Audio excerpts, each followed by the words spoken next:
The Darling children often dreamed of the magical land called the Neverland.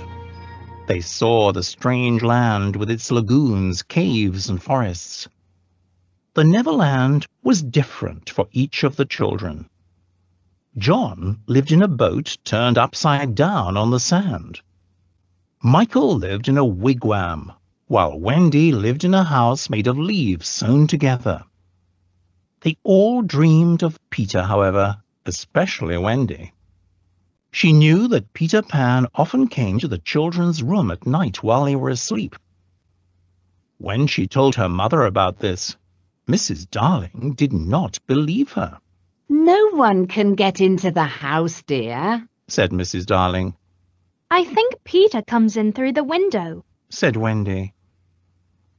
Mrs. Darling was sure that Peter was just a dream, but the next night Wendy finally met Peter Pan, and he was real. She wanted to know more about this interesting boy. "How old are you?" asked Wendy. "I don't know," said Peter. "but I am quite young. I ran away the day I was born. I didn't want to grow up, you see." Wendy was very surprised. "So where do you live now?" asked Wendy. "I live in the Neverland with the lost boys," said Peter.